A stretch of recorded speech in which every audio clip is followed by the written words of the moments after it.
Assalamualaikum warahmatullahi wabarakatuh. Halo teman-teman semuanya.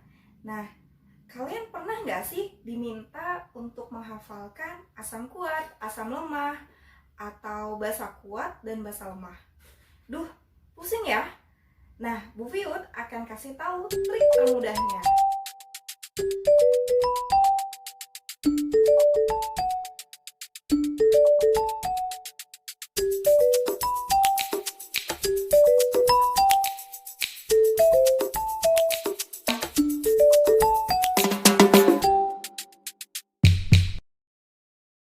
Menurut Arrhenius, senyawa asam adalah senyawa yang mampu melepaskan proton atau ion H+ di dalam air.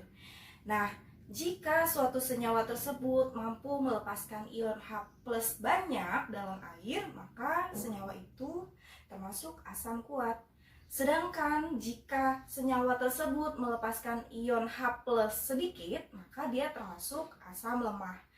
Nah, sedangkan basa adalah senyawa yang mampu melepaskan ion OH- di dalam air. Basa juga ada dua, ada basa kuat dan basa lemah. Kalau basa kuat, dia mampu melepaskan ion OH- banyak di dalam air.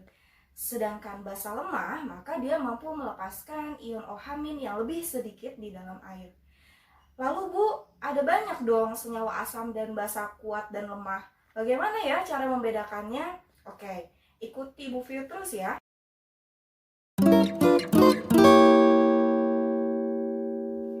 Asam kuat jumlahnya lebih sedikit daripada asam lemah, sehingga kita bisa menghafalkan hanya asam kuatnya saja. Berarti sisanya adalah asam lemah. Kita lihat tampilan berikut ini. Nah, untuk asam kuat kita bisa cirikan sebagai anggota golongan 7A. Masih ingat kan?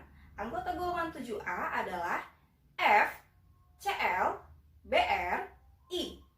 Atau kalian bisa mengingatnya sebagai Fardi, celana, baru, imut-imut. Nah, ingat kalau asam itu adalah memiliki ion H+. Sehingga kalau misalnya H+ bergabung dengan F akan jadi HF. H+ bergabung dengan Cl akan membentuk HCl. H+ bergabung dengan Br akan membentuk HBr. Dan H+ bergabung dengan I akan membentuk HI. Kesemuanya adalah asam kuat kecuali HF. Kenapa? Karena F memiliki jari-jari atom yang kecil sehingga dia akan sulit melepaskan ion H+. Nah, kita bisa mengurutkan berdasarkan jari-jari atom. Urutan kekuatan asam dari yang paling kuat hingga ke yang paling lemah adalah HI, asam yang lebih kuat daripada HBr dan lebih kuat daripada HCl, dan HF adalah asam yang paling lemah. Oke, aturan yang nomor 2 adalah jika ada asam okso adalah asam yang memiliki oksigen di dalamnya. Misalnya H2SO4, HNO3.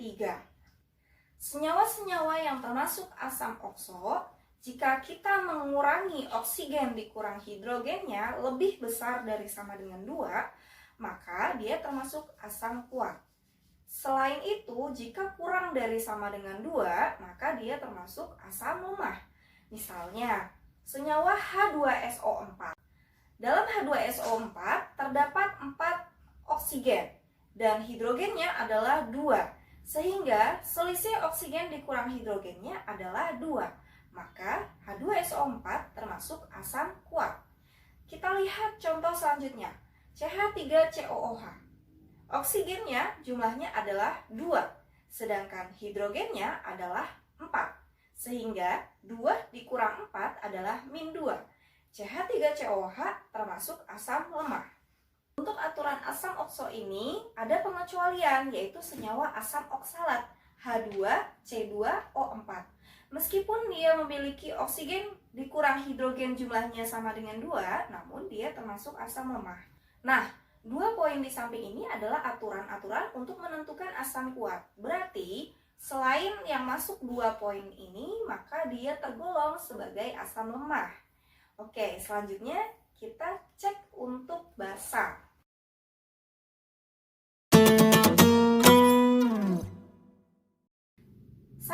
seperti dengan asam, senyawa basa kuat jumlahnya lebih sedikit daripada basa lemah. Kita cukup menghafal senyawa-senyawa yang sifatnya basa kuat saja. Nah, basa kuat memiliki 2 poin aturan. Poin pertama, golongan 1A, masih ingat kan apa aja? H, Li, Na, K, Rb, Cs, Fr. Kita bisa menyingkatnya dengan Harlina Kribo cinta sama Franz. Nah, khusus untuk hidrogen, dia termasuk aturan asam, sehingga dia tidak ikut dalam aturan ini. Kemudian, untuk Fr atau francium, dia merupakan senyawa yang bersifat radioaktif, sehingga dia pun dikeluarkan dari aturan ini. Sisanya, unsur-unsur lain berikatan dengan OH- membentuk basa. LiOH, NaOH, KOH, RbOH, dan CSOH. Dari unsur Li hingga unsur Cs, ketika mereka bergabung dengan OH, akan menghasilkan senyawa yang bersifat basa kuat. Nah, Li sampai Cs mengalami kenaikan jari-jari. Semakin ke bawah dalam satu golongan, jari-jari atom akan semakin besar. Sehingga kita bisa simpulkan bahwa kekuatan basa dari Li ke Cs akan semakin besar.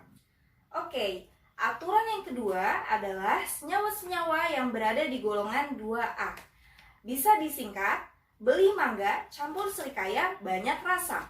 Be, Mg, Ca, Sr, Ba, dan Ra. Untuk senyawa Be dan Mg, meskipun mereka bisa membentuk senyawa basa ketika mereka bergabung dengan OH, dua senyawa ini akan membentuk basa lemah. Kenapa? Karena Mg dan Be kelarutannya sangat kecil di dalam air. Be ketika bergabung dengan OH akan berubah menjadi BeOH2, dan Mg ketika bergabung dengan OH akan menjadi MgOH2. Dan sifat dari basanya adalah basa lemah. Sedangkan unsur Ra adalah unsur yang bersifat radioaktif, sehingga unsur Ra ini hanya punya waktu hidup yang sedikit atau pendek. Nah, Ca, Sr, dan Ba yang bisa membentuk senyawa-senyawa yang bersifat basa kuat. Ca dan OH akan membentuk CaOH 2 kali, Sr dan OH akan membentuk SrOH 2 kali, dan Ba dan OH akan membentuk BaOH 2 kali.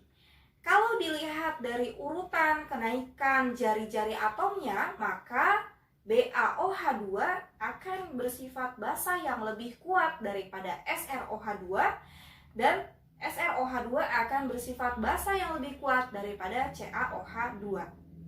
Dua poin ini merupakan aturan dari senyawa yang bersifat basa kuat. Berarti, selain yang berada di aturan 2 poin berikut, tergolong sebagai senyawa yang bersifat basa lemah. Mudah kan? Oke, terima kasih telah menonton video Ibu. Jangan lupa untuk terus belajar, tetap semangat, stay at home.